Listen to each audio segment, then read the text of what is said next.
Hyunwoo Park sat in the back corner of the council chamber and tried not to let his exhaustion show. He was 62 years old. He had been humanity's ambassador for almost 20 years. In those 20 years, he had learned to smile politely while being insulted. He had learned to present brilliant ideas and watch them be dismissed without consideration. He had learned what it felt like to be treated like a child, even though humans had built half the technology that kept this station running. The council chamber was enormous. It was designed to make visitors feel small. 400 species had seats here, arranged in circles that rose up like a pyramid. The oldest species sat at the top. The newest sat at the bottom. Humans sat in the very last row. Today was important. Hyunwoo had brought 3 proposals. The first was medical technology that could cure a disease killing thousands across the galaxy. The second was an offer to help stop a war between 2 member species. The third was a simple request. After 47 years as members, humans wanted full voting rights. Da-Yun Lee stood behind Hyunwoo's chair. She was the head of security for the human delegation. She watched everything with sharp eyes. She had been a soldier before becoming a bodyguard. She knew how to read a room. Right now, she did not like what she was reading.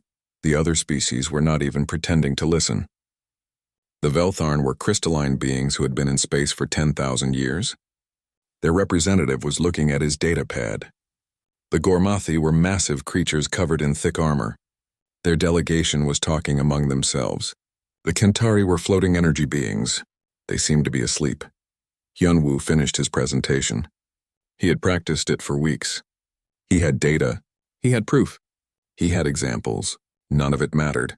High Counselor Vesrith spoke. He was the leader of the council. He was Veltharn. His crystalline body caught the light and scattered it in rainbow patterns. His voice was cold. The medical technology you describe is nothing new. The Kentari developed similar methods 300 years ago. We do not need human copies of existing treatments. Taeyang Choi sat next to Hyunwoo. He was the human chief scientist.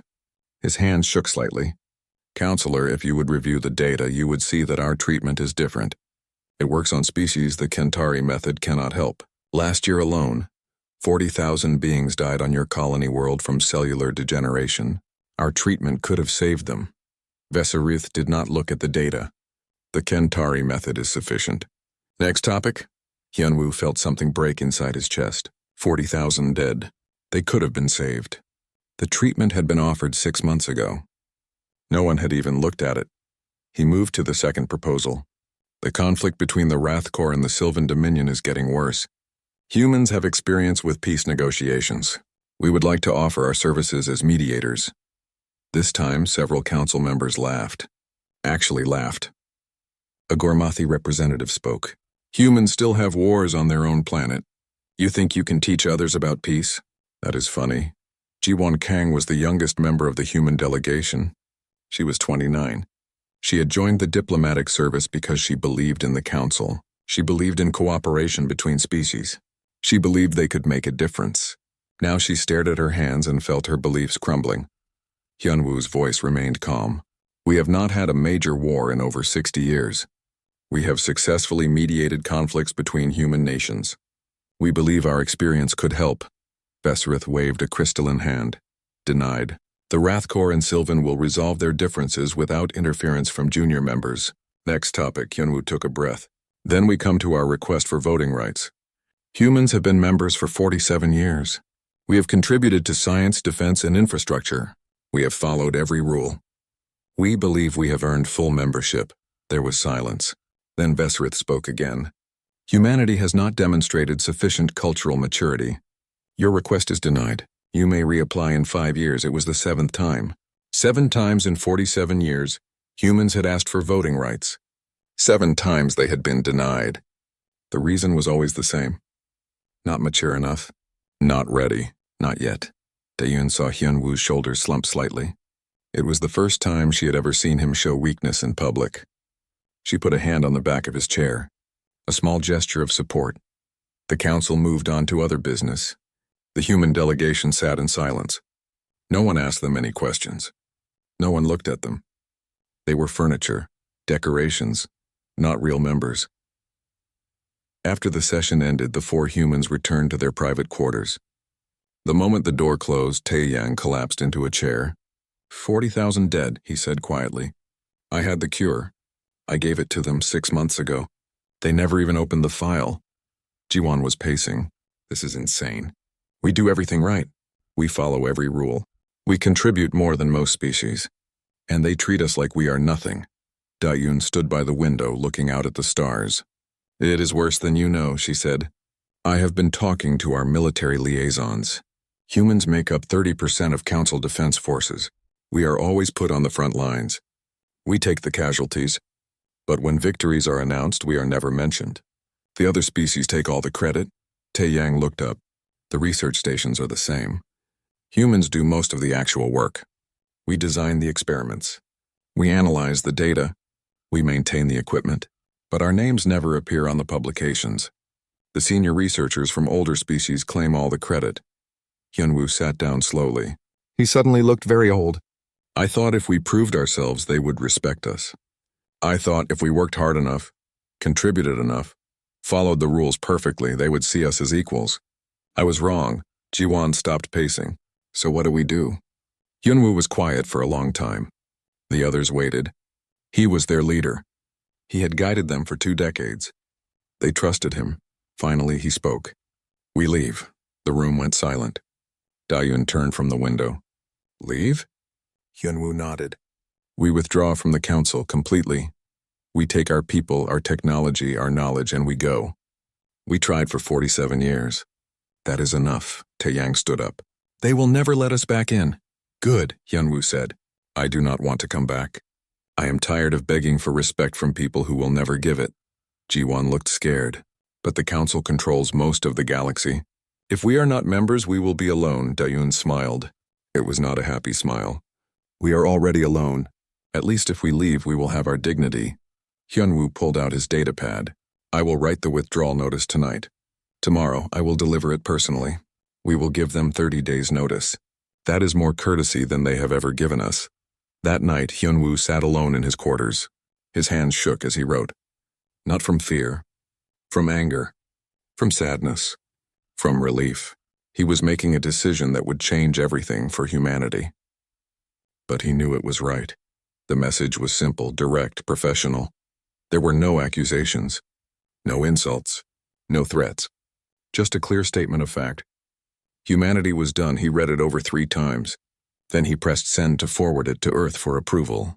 The response came back in 2 hours. Earth's government agreed. They were tired too. Every human in council space was tired. Hyunwoo looked out his window at the massive council station. Humans had helped build this place. Human engineers maintained the life support. Human technicians kept the computers running. Human doctors staffed the medical facilities. Human workers did 1,000 invisible jobs that kept everything functioning. Soon all those humans would be gone. The council did not know it yet, but they were about to lose the foundation they stood on. And they would have no one to blame but themselves. Hyunwoo went to bed. For the first time in years, he slept well. The next morning, Hyunwoo walked into the council chamber carrying a single sheet of paper. It was printed, not digital. He wanted them to hold it. To feel the weight of it, the council was discussing trade regulations. It was boring business. Most of the representatives looked half asleep. High Counselor Veserith noticed Hyunwoo approaching the central platform and seemed annoyed at the interruption. Ambassador Park, Veserith said coldly, we are not currently hearing petitions from junior members. Hyunwoo climbed the steps to the speaking platform. His movements were slow and deliberate. Every eye in the chamber turned to him. Da-yoon, Tae-yang, and Ji-won watched from the human section. They knew what was coming. No one else did. I am not here to petition, Hyunwoo said. His voice was calm and clear. I am here to inform you of a decision. Effective immediately, humanity withdraws from the Galactic Council. There was a moment of confused silence. Then someone laughed. Then several others joined in. Veserith's crystalline face somehow managed to look amused. Hyunwoo continued as if they were not laughing. All human personnel will be removed from council space within 30 days. All human technology and resources will be withdrawn. All human contributions to council projects will cease. This decision is final and non-negotiable.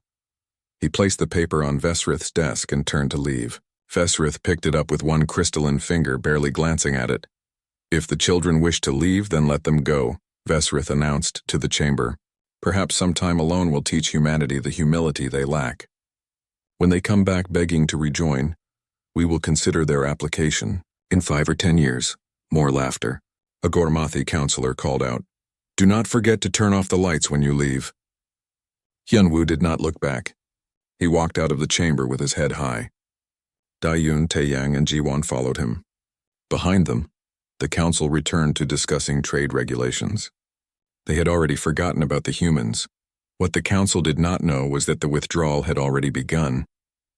Hours before Hyunwoo's announcement, encrypted messages had been sent to every human in council space. 2.3 million people, 47 star systems, hundreds of space stations, thousands of ships. The messages were simple. Pack everything. Delete all databases. Prepare to leave. 30 days. Admiral Sungmin Bank received the orders while commanding Earth's deep space fleet. He was 55 years old and had been in space his entire adult life. He looked at the withdrawal notice and smiled. Finally. He had been waiting for this for years. He immediately began organizing the largest human evacuation in history. Every human ship would be needed. Every transport. Every cargo vessel. They would have to move millions of people and untold amounts of equipment, and they would have to do it quietly. On a research station orbiting a gas giant, Dr. Hanul Yoon read the message and felt her heart break. She was 52 years old. She had worked at this station for 15 years. Her research partner was a Kentari named Senthal. They were close to a major breakthrough in quantum physics. Senthal found her packing her equipment. Hanul? What are you doing? I have to leave, Hanul said. She could not look at him. All humans are leaving council space. Senthal was an energy being. He did not have a face, but his energy field flickered in distress. But our research, we are so close. Another few months and we will have the breakthrough. Hanul stopped packing. Senthal, who designed the experimental equipment? You did. Who maintains it? The human technicians. Who analyzes the data? Senthal was quiet. You do, Hanul smiled sadly. When all the humans leave, your research will stop anyway. The equipment will break down. You will not know how to fix it. I am sorry, my friend, but this is how it has to be. She left 3 days later. Senthal watched her ship depart and realized she was right. Within a week, the experimental equipment started malfunctioning. He tried to repair it using her notes, but the notes assumed knowledge he did not have. The research stopped. Colonel Min Ho Shin had the hardest job. He was 41 and worked as a military liaison. His job was to quietly remove human soldiers from Council defense forces. There were hundreds of thousands of them. They were scattered across dozens of military bases. And they had to leave without causing panic. The alien commanders barely noticed at first. Oh, the humans are rotating out? Fine, send us the replacements, but no replacements came. And slowly the alien commanders realized what they had lost. The medics who could treat 12 different species. The communication specialists who could coordinate between incompatible alien systems. The engineers who kept vehicles and weapons functioning in combat conditions. The logistics officers who ensured supplies reached the front lines. One Gormathi general called Min Ho in a rage. You cannot withdraw all your medics. We have wounded soldiers. Min Ho's voice was polite but firm. Train your own medics. We did. But that will take years. Yes, Min Ho said. It will. Then he ended the call. Back on the council station, Daewon supervised the closure of the human embassy. Every database was wiped. Every piece of human technology was either packed for removal or destroyed. Patents were revoked. Shared research was withdrawn. Proprietary systems were remotely disabled. A Veltharn administrator came to complain. You cannot delete the medical database. It contains treatments for thousands of conditions. Daewon looked at him coldly. We offered you that medical data 6 months ago. You called it derivative and refused to review it. Now it is gone. But people will die without those treatments. Yes, Daewon said. They will. Just like the 40,000 who died on your colony world because you were too arrogant to look at our cure. The administrator left. Daewon went back to work. She felt no guilt. They had offered help. It had been refused. That was not her problem anymore. Across council space, the same scene played out hundreds of times. Aliens suddenly realized that humans had been doing jobs they thought were unimportant. Maintenance, repairs, administration, data analysis, quality control, medical care, teaching, translating, all the invisible work that kept civilization running. A few aliens tried to convince humans to stay. Renval, a Kentari scientist, went to Hanul's quarters before she left. "Please, we need you." "I need you. You are my friend." Hanul hugged him. Kentari did not usually like physical contact, but Renval allowed it. "You are my friend too," she said. "But I cannot stay where my people are not respected." "I am sorry." Renval understood. He was one of the few who did. 29 days after Hyunwoo's announcement, the last human ships prepared to leave Council space. The Council had done nothing to stop them. Most Council members were still amused by the whole thing. Humanity would be back, they said. Humans could not survive alone. They would come crawling back within a year. On day 30, Hyunwoo stood on the bridge of the last human ship at the Council station. He recorded a final message and broadcast it on all Council frequencies.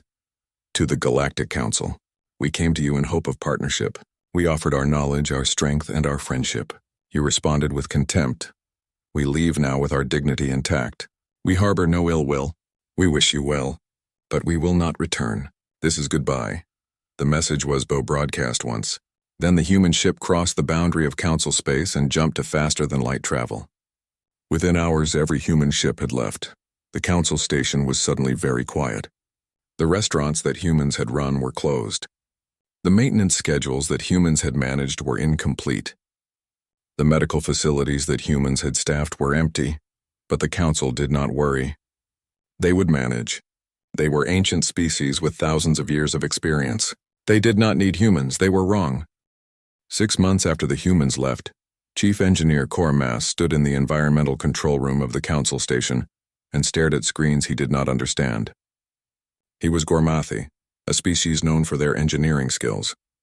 He had worked on this station for 30 years. He should have known how everything worked, but he did not, because humans had designed most of these systems, and humans had maintained them. The manuals existed, but they were written in human technical language. The concepts did not translate well. Things that had always just worked now required constant attention. The temperature in Section 7 had been fluctuating for 3 days. Sometimes it was too hot.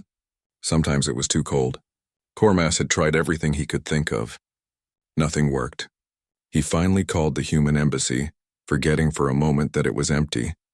The silence on the other end of the call reminded him. The humans were gone, and he did not know how to fix their systems. On the research station where Hanul had worked, Renval sat in darkness. The power had failed again. It was the 4th time this month. The human technicians who had maintained the reactors were gone.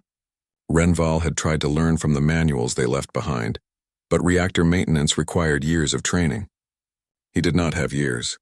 The research had stopped completely. All of their experiments required stable power. Without it, data was corrupted. Equipment was damaged. Months of work were lost. Renval had sent messages to Hanul, begging her to return. She had not answered. He did not blame her. Why would she come back to people who had never respected her? 9 months after the departure, General Vexthor faced his first real crisis. The conflict between the Wrathcore and Sylvan Dominion had exploded into full war. The Council deployed peacekeeping forces to stop it. The forces were destroyed in the first major battle, not by enemy weapons, by logistics failure. The supply ships arrived late because there were no human logistics coordinators to plan efficient routes. The medical teams could not treat the wounded because the human medics who knew how to work with multiple species were gone. The communication systems failed because there were no human specialists to maintain the links between incompatible alien technologies. Vexthor watched his soldiers die from treatable injuries. He watched supply convoys get lost. He watched communication break down during critical moments. And he finally understood what humanity had been doing all along. They had been the glue holding everything together. Not the flashy heroes, not the famous generals. The support personnel, the ones nobody noticed, until they were gone. 1 year after the humans left, Counselor Thelvarn compiled a report. He was Kentari and he was good with numbers. The numbers he was seeing terrified him. Scientific output was down 34%. Hundreds of research projects had stalled. Some had been abandoned entirely. The brilliant discoveries that the Council had announced for centuries were no longer happening. Military readiness was down 52%. Not because they had fewer ships or soldiers, but because nothing worked properly anymore. Supply chains were broken. Maintenance was incomplete. Training was inadequate. The economy had stopped growing. Trade between species had declined 40%. Human companies had been intermediaries in thousands of transactions. Human banks had provided currency exchange. Human insurance companies had underwritten risks. All of that was gone. Infrastructure was failing everywhere, not just on the Council station, on worlds across Council space. Water treatment plants that humans had designed were malfunctioning. Power grids that humans had optimized were becoming unstable. Transportation networks that humans had coordinated were falling into chaos. Thelvarn took his report to High Counselor Vesrith. He thought surely this would make the Council act. They would need to do something. Admit the mistake. Ask the humans to return something. Vesrith read the report in silence. His crystalline face showed no emotion. When he finished, he placed it on his desk. "This is a temporary adjustment period," he said. "All systems experience difficulty after major changes. We will adapt. Counselor, the data shows systematic collapse across every sector. This is not temporary. Then we will find solutions. We are ancient species with vast experience. We do not need humans, but we did need them. The data proves it." Vesrith's voice turned cold. "I will not admit that this council made a mistake by allowing an inferior species to leave. The matter is closed." Thelvarn left the office. He knew then that nothing would change. Vesrith would rather watch the council collapse than admit he was wrong. Pride was more important than survival. Meanwhile, intelligence reports from the borders of council space brought disturbing news. Human colonies were thriving. Without council restrictions, human innovation had accelerated. They were developing new technologies at an incredible pace. They were establishing trade agreements with non-council species. They were building something new. The reports also showed something else. Humans were happy. Survey data showed that morale in human space was the highest it had been in decades. They had spent 47 years being treated as inferiors. Now they were free. And they were flourishing. Some younger council members began to speak up. A Veltharn named Velrath questioned the leadership. "We made a mistake. The humans were valuable members. We should ask them to return." The elder counselors shouted him down. "They are children throwing a tantrum. They will return when they realize they need us." But humans showed no signs of returning. In fact, several non-council species were now establishing relations with humanity instead of with the council. The humans were offering fair trade deals, technology sharing agreements, mutual defense pacts, all based on equality and respect. It was everything the council claimed to be but never actually was. Back on the council station, Cormass finally gave up trying to fix the environmental systems. He sealed off Section 7 completely. It was the third section they had abandoned. At this rate, half the station would be uninhabitable within 2 years. He submitted a report recommending they hire human engineers as consultants. The report was denied. The council does not beg for help from departed members. Cormass went home that night and told his family they needed to leave the station. It was no longer safe. His family asked where they would go. He did not have an answer.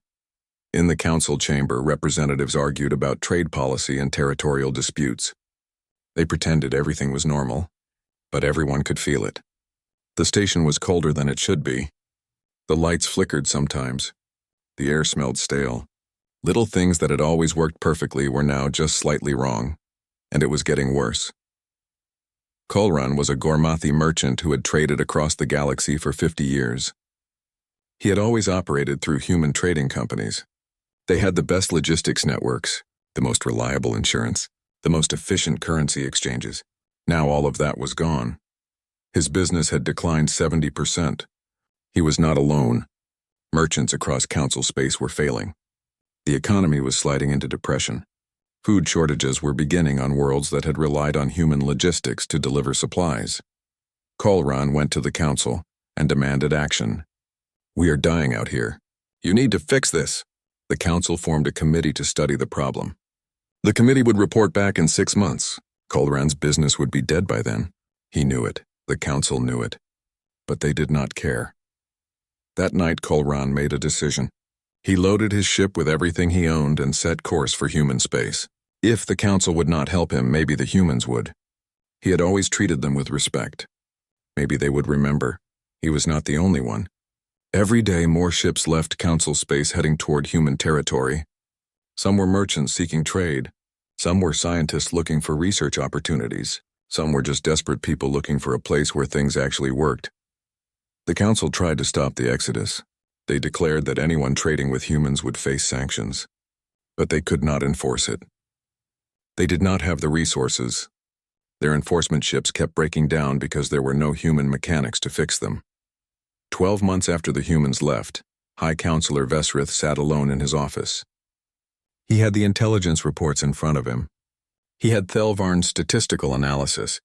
He had reports of system failures from across council space. For the first time in 400 years of leadership, Vesrith felt doubt. Maybe they had made a mistake. Maybe the humans had been more important than anyone realized.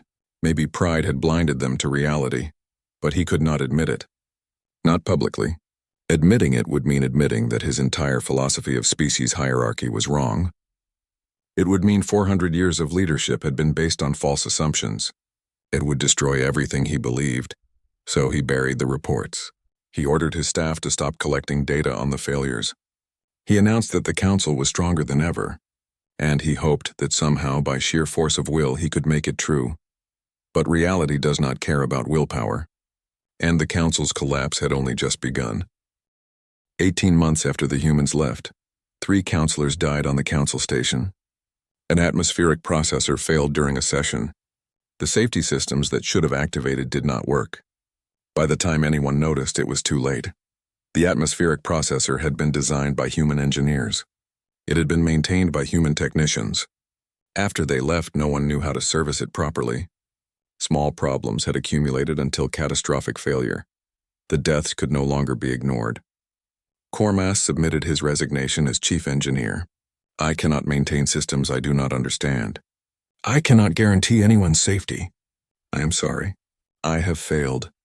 High Counselor Vesrith refused to accept the resignation. You will continue your duties. We cannot show weakness. My old counselor, people are dying because I do not know what I am doing. Then learn. Cormass walked out. He left the station that night. His family went with him. They were not the only ones. Thousands were evacuating. The council station, once the proud symbol of galactic unity, was becoming a death trap. General Vexthor stood in the military command center and looked at casualty reports. The Rathkor-Sylvan War was a disaster. Council forces had suffered 70% casualties in their last engagement. Not because the enemy was strong. Because council forces could barely function. Ships ran out of fuel because supply lines were broken. Soldiers died from infections because there were no medics. Communications failed at critical moments. Equipment broke and could not be repaired. It was chaos. Worse, pirates were raiding council colonies with impunity. They knew council forces were weak.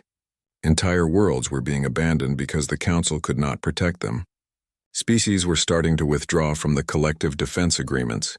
They would rather defend themselves than rely on the failing council military. Vexthor requested emergency reforms. He outlined exactly what was needed. The council approved the reforms, but nothing changed. Why? Because they did not have anyone who knew how to implement the reforms. The human military consultants who had designed their systems were gone. Trade Magistrate Kolran led a group of merchants to the council chamber. They were angry. Their businesses were dying. The galactic economy had contracted 60%. Food shortages were spreading. Unemployment was everywhere. People were hungry. You must do something, Kolran shouted at the assembled counselors. Our people are starving. Trade has collapsed. We need help. Vesrith looked down at him coldly. The economy is experiencing a cyclical downturn. It will recover. This is not a downturn. This is collapse! We lost the trade infrastructure when the humans left. We need to contact them. Ask them to help. The council does not beg. Kolran stared at Vesrith. Then the council will die, and we will die with it, unless we stop following leaders who care more about pride than survival. Half the chamber erupted in shouting. Some supported Kolran, others defended Vesrith. The unity of the council was fracturing. Species were taking sides. Accusations flew. Ancient alliances were breaking. 2 species formally announced their withdrawal from the Council that day. 3 more threatened to follow. The Council that had once united 400 species was falling apart. 24 months after humanity's departure, Vesrith finally agreed to send a delegation to human space. Not because he wanted to, because he had no choice. The Council was dying. Even his closest allies were demanding action. The delegation consisted of representatives from 5 major species. They carried a formal message. It was carefully worded to avoid sounding desperate, though they were. The message offered humans full voting rights immediately. It offered payment for human expertise. It asked humans to return to the Council. The delegation arrived in human space and was shocked by what they saw. Human colonies were thriving. Construction was everywhere. New space stations, new ships, new technologies. Everything was clean and functional and organized. It was everything Council space used to be. Ambassador Hyunwoo received them personally. He was older now, his hair completely gray, but he stood straight and his eyes were clear. He welcomed them warmly. He showed them around Unity Station, humanity's new diplomatic hub. He introduced them to representatives from dozens of species. Not Council species. New partners. New friends. Finally, they sat down to discuss business. The lead delegate, a Veltharn named Thesril, presented their offer. Full membership.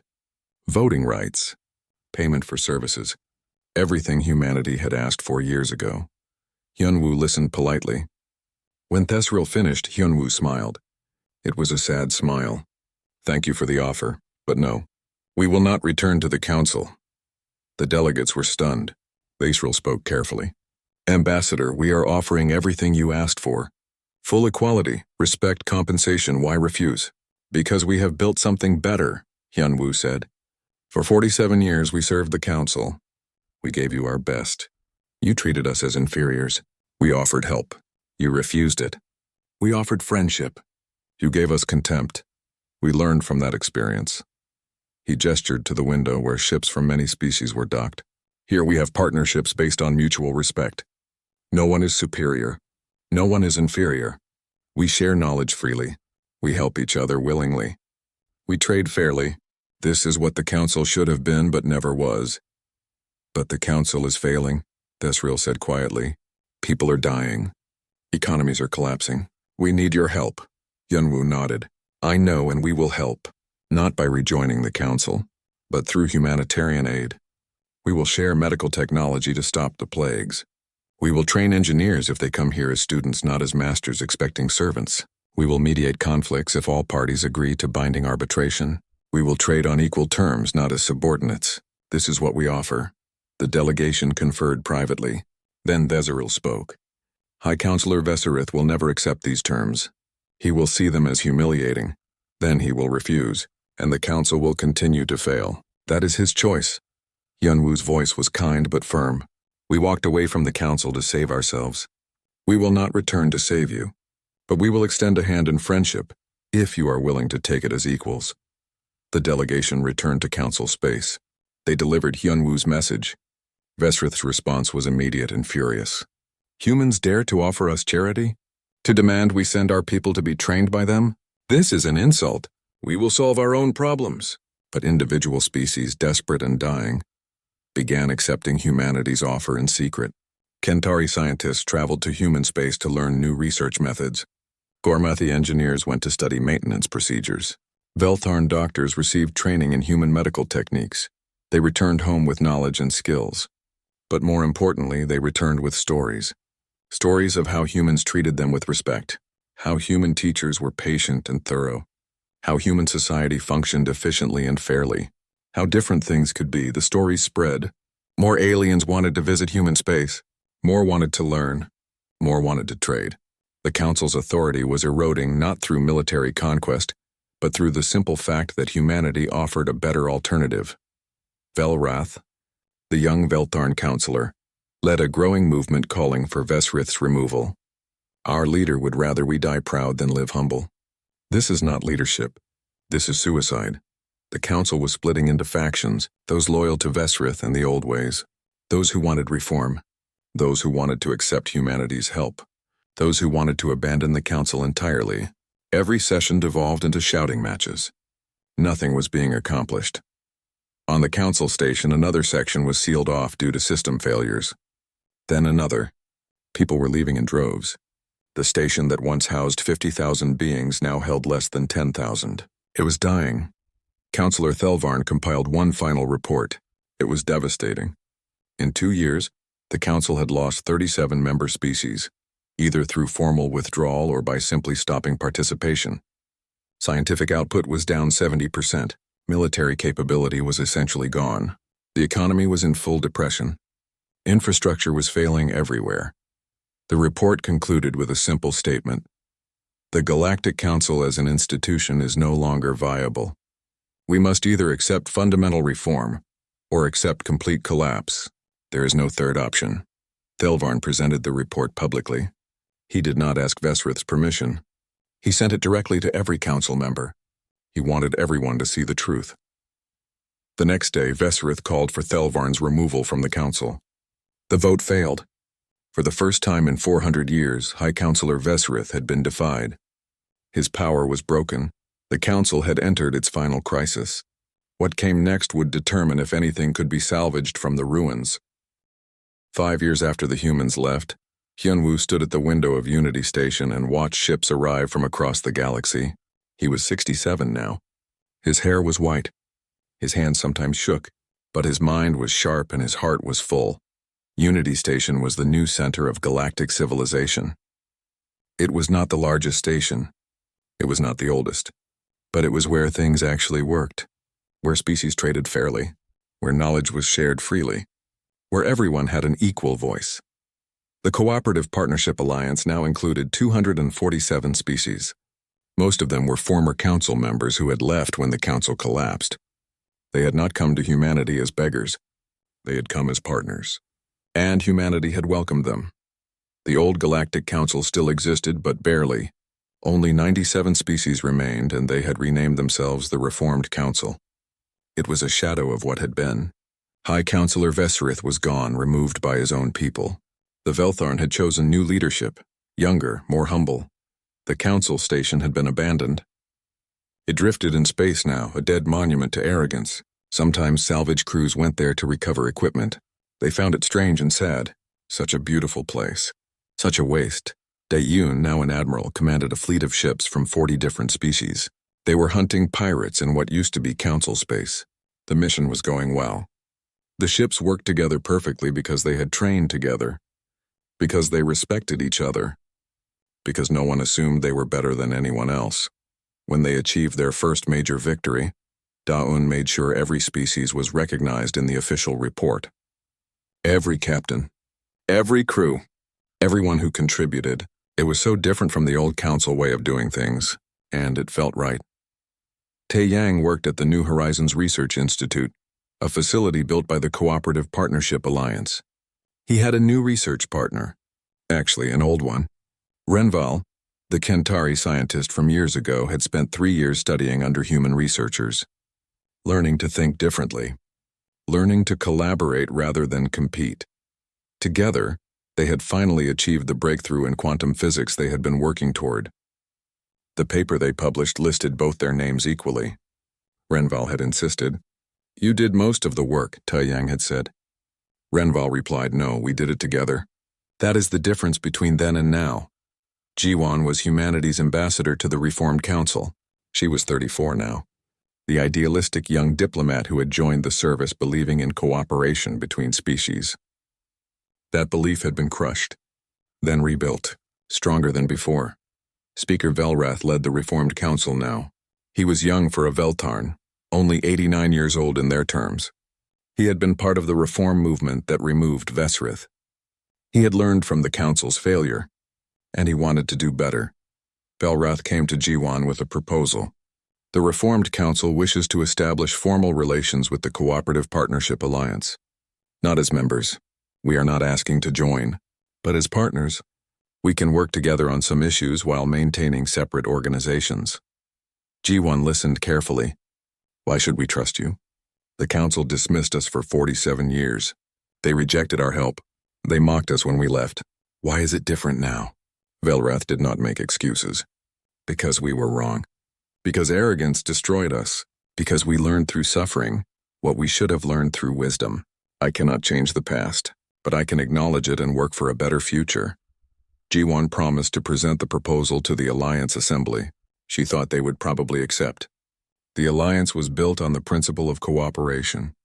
If the Reformed Council had genuinely changed, they deserved a chance. That evening, Hyunwoo prepared for his retirement speech. After 52 years of diplomatic service, he was stepping down. The alliance was hosting a ceremony. Representatives from across the galaxy would attend.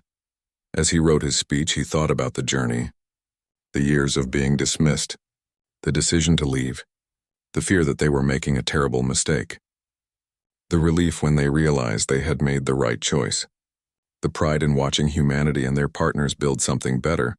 The ceremony was held in the Grand Hall of Unity Station. Thousands attended in person. Millions more watched remotely. When Hyunwoo walked to the podium, the applause was genuine and warm. These people respected him. They valued him. It was everything the council had refused to give. Hyunwoo spoke slowly and clearly. 5 years ago, humanity made a difficult decision. We walked away from the Galactic Council. Many of you thought we were being childish.